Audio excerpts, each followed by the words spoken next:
It will promote business and industry.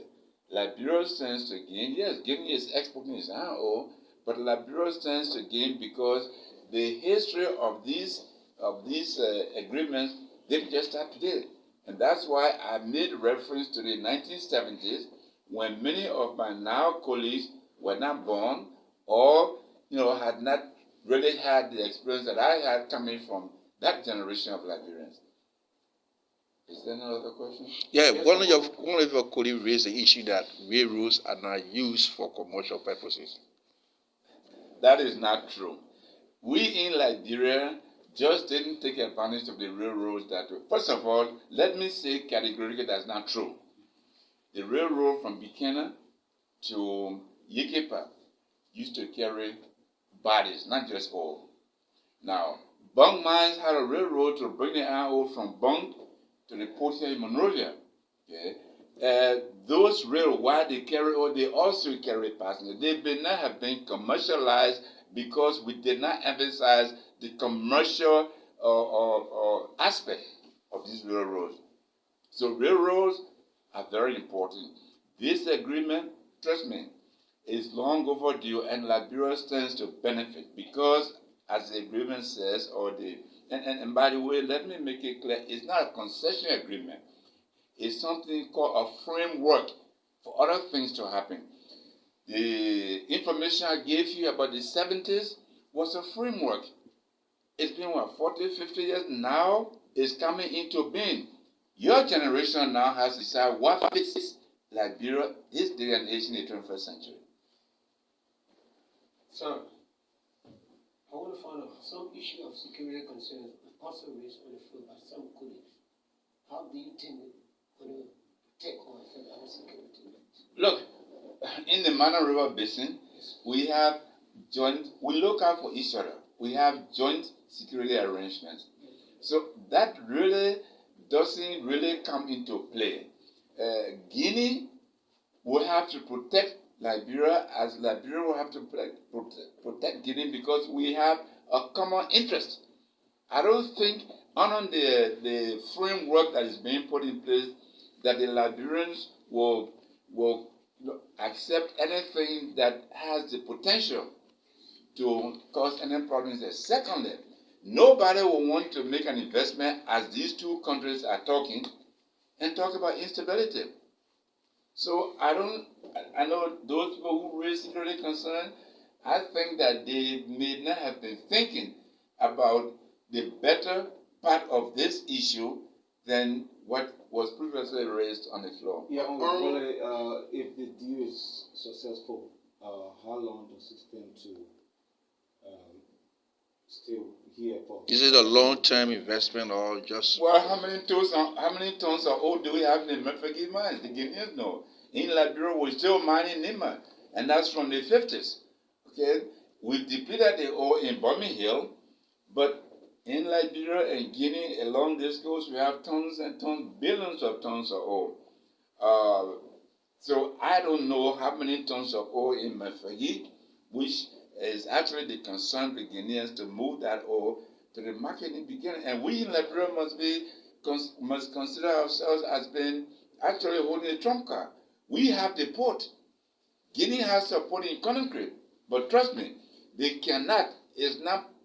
it would not be profitable to build a rail line from Nimba to Conakry. This is why this arrangement is advantageous. Now, you, the young folks who will carry on from us, have to now decide what's in Liberia's interest. This agreement is not here for tomorrow. It's going to be here for years, decades. That's how long it's going to be if we are sensible enough to put something in place that will benefit us in Liberia as well as our neighbors in Guinea. That finally from my end, I want to carry you to another topic because you being an educator with vast experience. You taught in classroom before going to the Ministry of Education as head of that institution in many years ago. I want to know from your own perspective, our educational system. A few months ago, government retired some teachers who were not to be retired and some that were to be retired. And no essential benefits were given to them. Now again, government have begun hiring some of them. Look at our educational system. Is it good, or there are some release that are taking place? Or Let me speak to that. Last section, we spent a considerable time dealing with this issue of education, retiring teachers. First of all, let me say categorically that the government needs coordinated effort. The retirement process is done by several entities. Civil service does one end of it. The education ministry does one end of it. The NASCO. So there's several entities that have to work as a team. Civil service has a standing rule. Retirement is age 60, I believe. Okay. So once you reach age 60 on civil service clerk, the issue has been they just retire you. Now, the education people have told us in committee and in plenary that many of these retirements that are done by civil service, the schools are unaware. So once the teachers are retired, they take off, the classrooms are empty. We have, the ministry has decided, at least has advised us that henceforth there will be coordination. Because many of us young people, those are young people, do not want to take up assignment in the rural areas.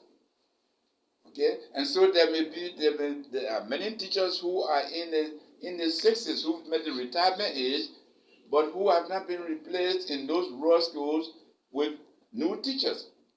So that is being worked on, and it's a serious problem. No one can assure you, and let me say categorically, as someone who's been in the education system for years, that this problem will not go away anytime soon. It will not go away tomorrow. It needs serious coordination between civil service, Ministry of Education, Finance Ministry, and the National Social Security Corporation. Those four entities were at the were in session, and we had that long conversation. We're working as a team. Okay, these ministries are supposed to come back to committee, and we should work with them to try to alleviate the problem. Thank you very much. Let me take you back to the last question. Let me take you back to the railway issue. What would you say to your fellow colleagues who voted against the motion? First of all, what I tried to do was to give them the history. I just told you. They may call me whatever, but it was the fact that I was here in the 70s.